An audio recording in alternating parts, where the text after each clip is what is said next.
A1A 019-011 berasal dari kelas 3A Program Studi Pendidikan Bahasa Indonesia.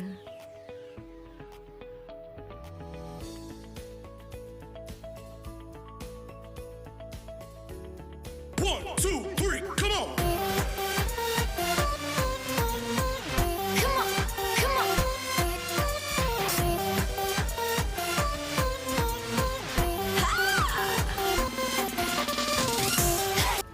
Pengertian pendidikan, di mana definisi dari pendidikan adalah pembelajaran pengetahuan, keterampilan, dan kebiasaan sekelompok orang yang diturunkan dari satu generasi ke generasi berikutnya melalui pengajaran, pelatihan, dan penelitian. Pendidikan sering terjadi di bawah bimbingan orang lain, tetapi juga memungkinkan secara otodidak. Berikutnya adalah unsur-unsur pendidikan, di mana pada unsur-unsur pendidikan ini terbagi menjadi 7, yaitu tujuan pendidikan, peserta didik, interaksi edukatif, materi pendidikan, alat dan metode pendidikan, dan lingkungan pendidikan.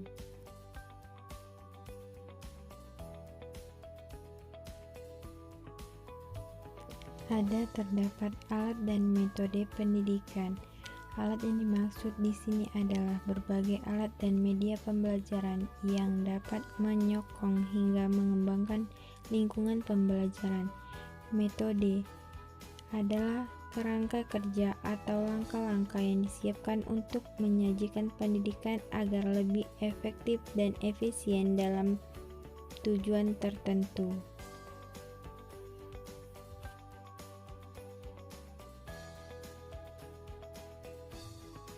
Tujuan pendidikan.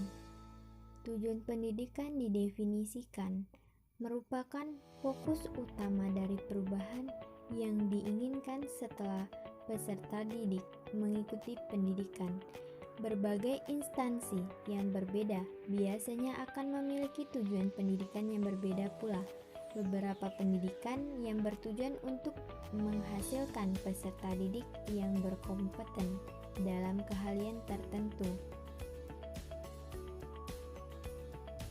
di mana sistem pembelajaran pada masa pandemi, yaitu pendidikan jarak jauh, di mana definisi dari pendidikan jarak jauh adalah pendidikan formal berbasis lembaga yang peserta didik dan instrukturnya berada di lokasi terpisah, sehingga memerlukan sistem telekomunikasi interaktif untuk menghubungkan keduanya dan berbagai sumber yang diperlukan di dalamnya. Pembelajaran elektronik atau biasa disebut dengan e-learning atau pembelajaran daring biasa disebut dengan online merupakan bagian dari pendidikan jarak jauh yang secara khusus menggabungkan teknologi elektronika dan teknologi berbasis internet. Tips belajar di new normal masa pandemi terbagi menjadi 4. Yang pertama, menjelaskan pada anak tentang perubahan pada kondisi sekolah. Yang kedua, bicarakan pada anak tentang protokol kesehatan. Yang ketiga, kembali ke rutinitas. Dan yang terakhir, tidak usah cemas secara berlebihan. Tantangan belajar di masa pandemi yaitu terbagi menjadi 4. Yang pertama, kurangnya bimbingan guru. Yang kedua, akses internet tidak lancar. Yang ketiga, tidak bisa akses aplikasi belajar online. Dan yang terakhir, kurang dampingan orang tua. di mana pada masa sekarang ini belajar pada masa pandemi. Pendidikan di rumah adalah pendidikan pertama dan utama. Orang tua adalah gurunya. Mereka tidak hanya harus menjadi teladan, namun juga dituntut mampu mewujudkan sebuah kurikulum dalam mendidik dan membesarkan anak-anaknya.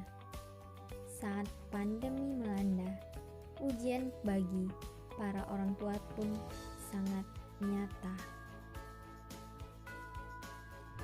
Jadi, kesimpulan dari materi yang saya sampaikan tentang belajar pada masa pandemi COVID-19 memaksa semua aktivitas dilakukan di rumah, termasuk proses belajar mengajar.